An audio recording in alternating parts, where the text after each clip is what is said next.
Hey guys, this is Nathan and welcome back to SevTech Ages. So we are back at the Astral Sorcery stuff today and we are going to be looking at attunement. So I kind of had a look at some of this other stuff, and so the alignment charge is just kind of an explanation of what is going on with attunement. So now we have attunement itself. Crafting things with Starlight and Liquid Starlight might be fine and all, but it seems to neglect important parts of the Starlight spectrum. Along with the mundane starlight of various individual stars, light given off by the specific constellations have a much more distinct effect on their environment and those in contact with it. One seems to push things in random directions, another one endows great strength. It might be possible to filter the starlight of a specific constellation and amplify it, or perhaps just collect enough to amplify its strength. A structure designed for attunement would need to deviate from traditional starlight structures such as the crafting altar. Second, it would need to be much larger to gather the collective starlight emitted by a constellation. So we need to make the attunement altar. That is made here. We need 2 aquamarine, 2 starlight metal, a spectral relay, and 2 pieces of runed marble. Well, yeah, I don't have any marble on me, so let's go ahead and grab that. We will go ahead and chisel this. So we'll just make it runed marble. And now we'll pull this stuff out. I just finished making the spectral relays. So we need those. We need 4 pieces of runed marble. We need a crystal. I need a crystal. I don't think it really matters. Let's find one with low purity. Hey, that looks good. 11. That's kind of garbage, really. So this needs to go on the top here. We need the starlight metal here. What was the last little bit there? We need the aquamarine up here in the top corners. No? Am I doing something wrong? Wait, that's not the right thing. Where did it go? Where did it go? There it is. It looks like I've got it set up right. Unless we have to have a good quality crystal for that. Runed marble. Spectral relay, starlight. What? Why you no work? It just says a rock crystal. So we don't need anything special there. Well, sun's coming up. We have lost our starlight. So I guess I'll wait until we get back to nighttime.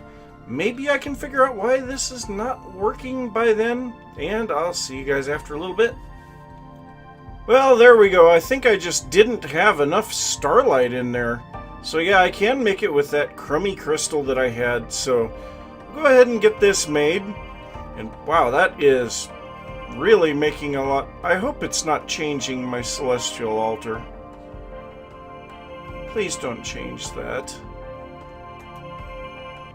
No, I'd say, yeah, it looked like it was going to make something else. So now, once we get this, we need to then build a structure for this.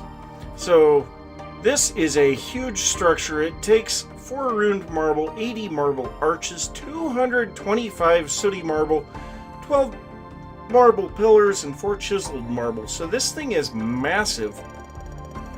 And it says once everything is arranged, the central altar and the relays start glowing in a bright blue light as starlight streams through them. Calculations show that the focused rays should be so strong that it can lift the golden ornaments of the altars from the ground when active at night. The only real question that remains are what types of objects can readily accept attunement.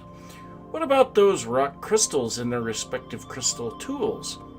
Can a human body withstand the rays if it steps into the light? Well, the answer is yes, yes, yes. So, I've already built this thing, and yeah, it is absolutely massive. So we're going to grab, well, we're going to use this crystal. Why not? So right here is the center of this, so we're going to break that and place down our little altar. So we have this, and we can see Starlight just going all over the place. And now what we need to do is get in here and pull out our constellation paper. Now if we put our constellation paper in our hand, there will be spots that will light up with a blue light. And these are the spots where we need to place a spectral relay.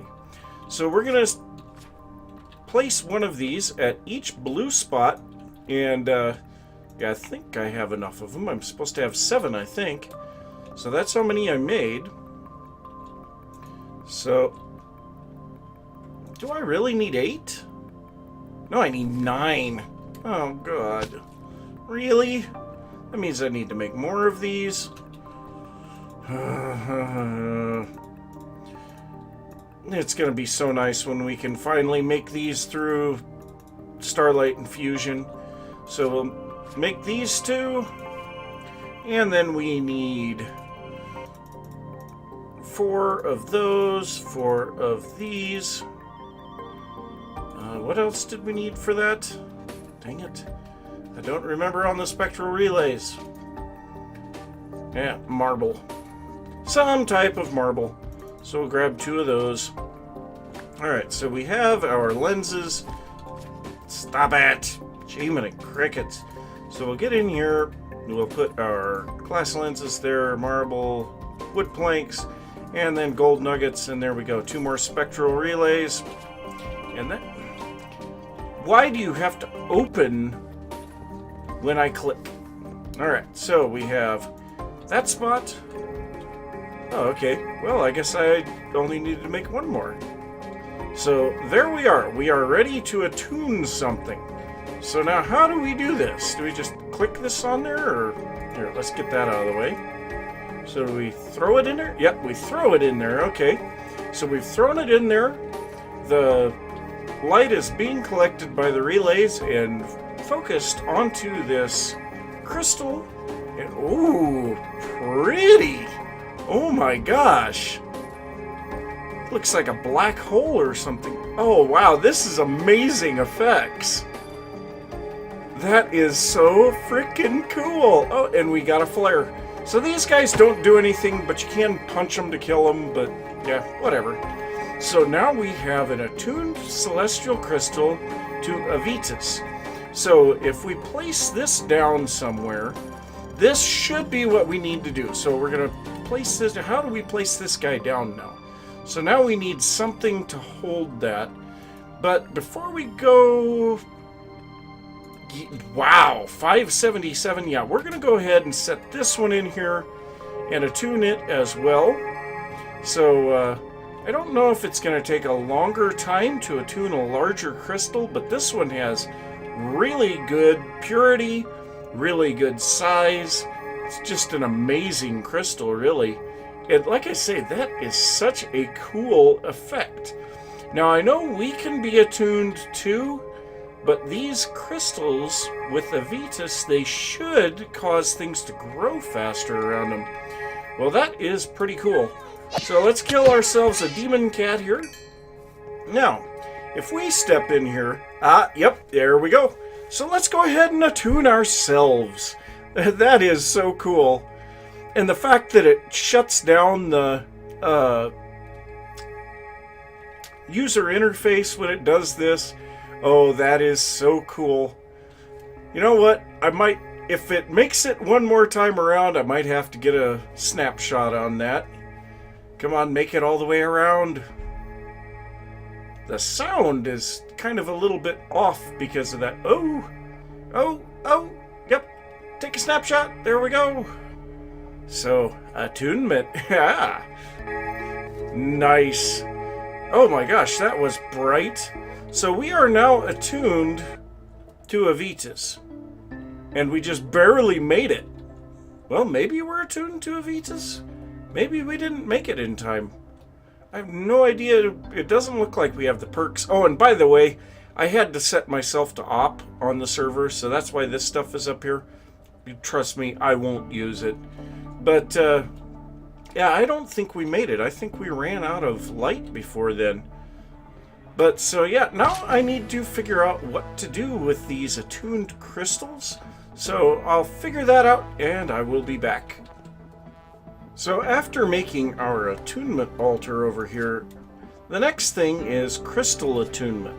So this is just some information, but just as one can attune themselves to a constellation and become more sensitive to a constellation Starlight, rock crystals can also be attuned as well.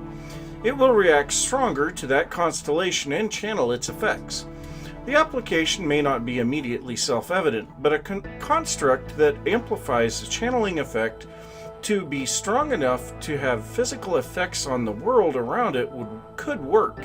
Its focusing properties may even have uses for some other things as well.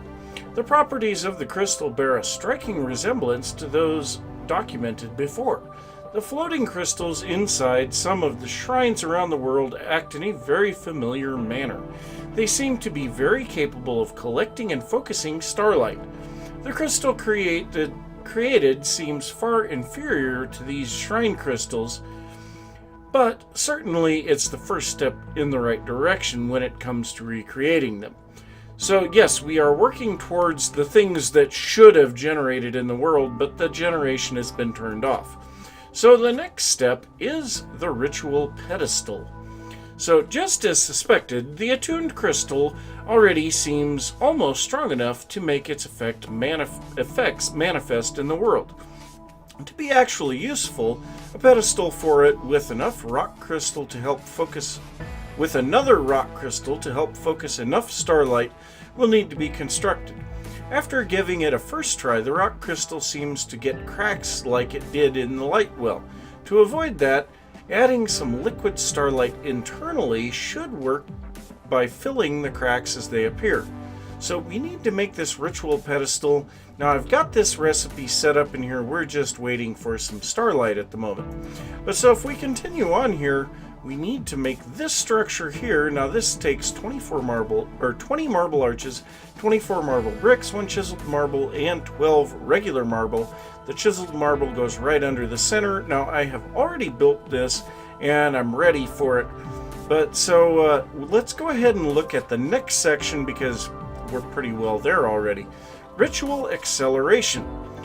That ritual pedestal set up is nice and all, but it seems a bit slow and it needs to have a view of the sky in order for it to focus and disperse its constellation starlight, which makes it a bit clunky for what it's supposed to do. Well, if it's only the starlight of the constellation of the central focus crystal that's required to run it, it could be provided more as a focused beam of light with the crystal lenses previously designed. Upon trying that, it seems the crystal experiences an immense stress, like that observed on the light well. Luckily, due to the design of the ritual pedestal, that stress gets dispersed into occasional beams of light away from the pedestal.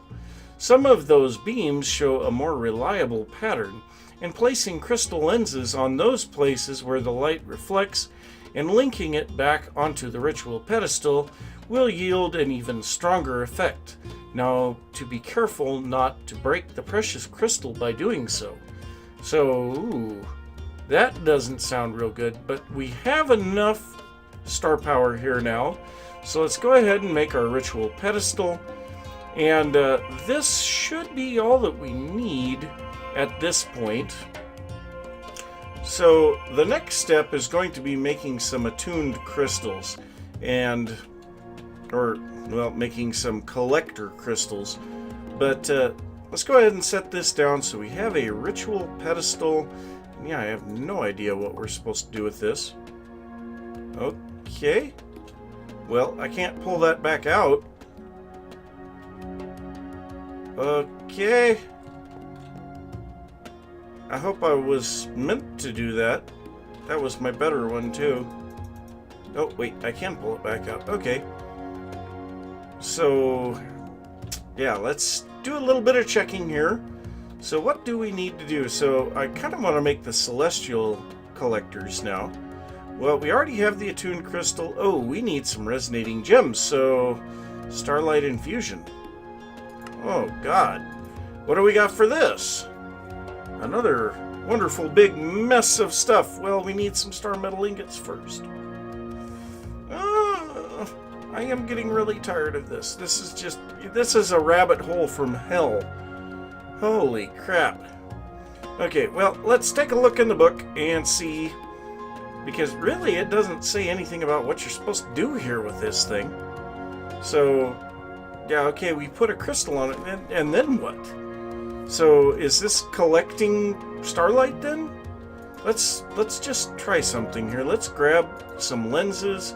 We'll grab our ore, and I don't know if this is going to work or not. Let's go ahead and put down our lenses, and we will try linking these. So if we link, can we selected ritual pedestal? No. Stop linking.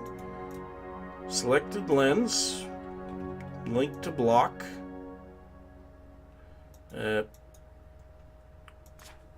No. Okay, link to that.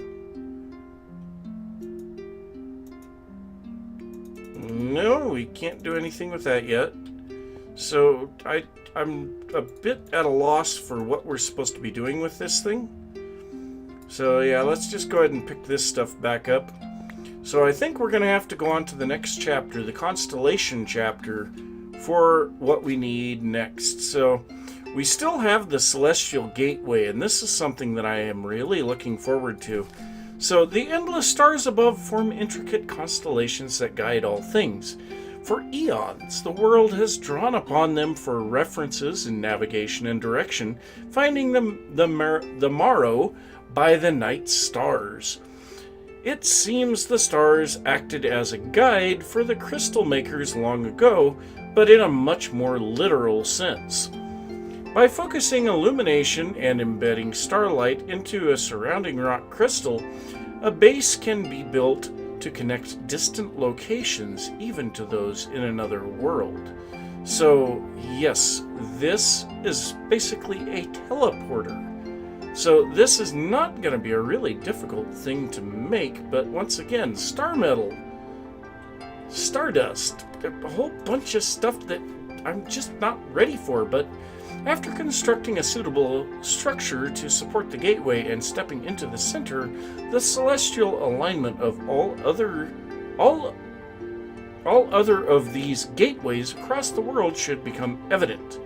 When an individual focuses on a point in the direction desired while crouching, they will be whisked away as pure starlight and brought to their destination. Once a gateway has linked with a destination the first time, remnant images of that place will remain for future observations. So I think that's kind of neat. We can actually see what we're going to be going to. So that's kind of cool. But yeah, I think that's about the last thing over here. We still have the shifting star, and the shifting star, which is just this, will allow us to unlink ourselves from an attuned state. But speaking of which, yeah, let's go ahead and get ourselves attuned, since we didn't get it before. And why on earth does it have that weird, jittery sound? I don't know. Let's see if I can get a better picture this time. I think I did. So yeah, I'm going to get myself attuned, try to figure out what needs to be done in the constellation chapter, and then I'll be back.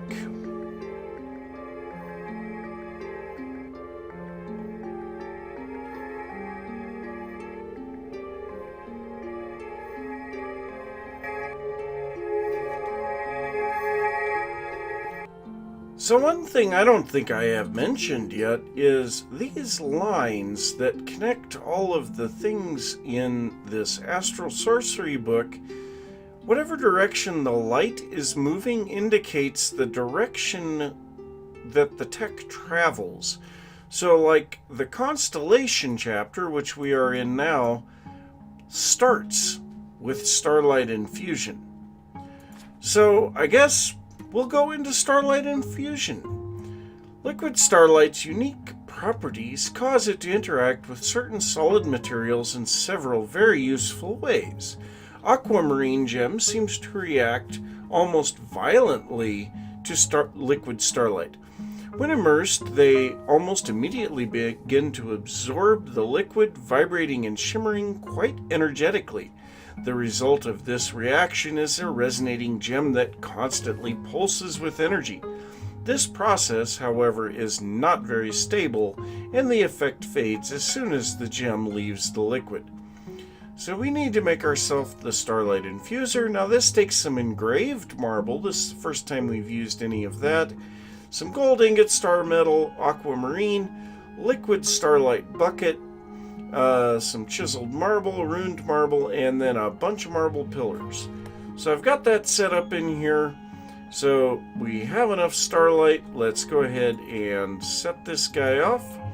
And by the way, so I went ahead and set up my perks for the attuned area that we are, and I ran through the green thumb. Now this is kind of a nice one.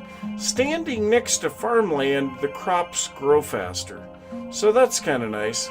So how long are you going to take? I currently have it set up for passive mending, so occasionally your armor repairs itself a bit.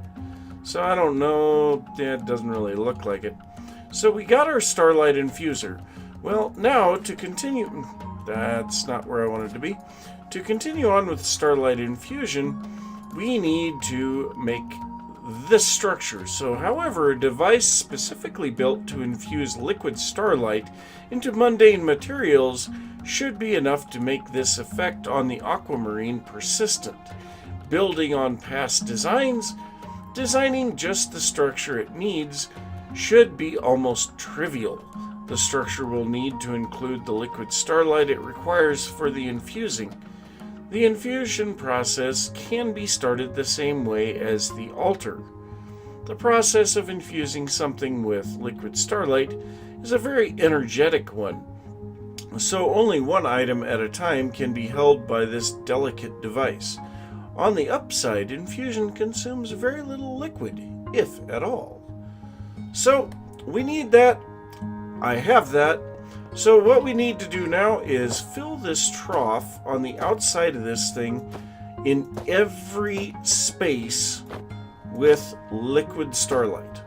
So we don't have to worry about lighting in this one because the liquid starlight gives us our lighting. But we do need to be very careful when placing these down because there is nothing to keep us from putting them in the wrong spot. So there we go. We have everything set up. We will drop our Starlight Infuser, and now we need a little bit of aquamarine. Oh, I stepped in the liquid starlight and I got night vision. Nice. But so we have a lot more aquamarine than we did here a little while ago because I had to go to the beneath and get some more. So I got 2.5 stacks doing that. Now this takes a little bit of time to infuse this with the liquid starlight, but once it's done we will have the resonating aquamarine and we'll be able to continue on with the stuff that requires that. But I think that's probably going to be it for this episode. So I'm going to say thanks for watching. If you enjoyed the episode, be sure to give a thumbs up. If you are new to the channel, be sure to subscribe. If you have any thoughts about what I've been working on or something that you would like to see, be sure to leave that down in the comments. Be sure to check out Apache and Wandering One. Links are in the description, and I will see you next time. Bye.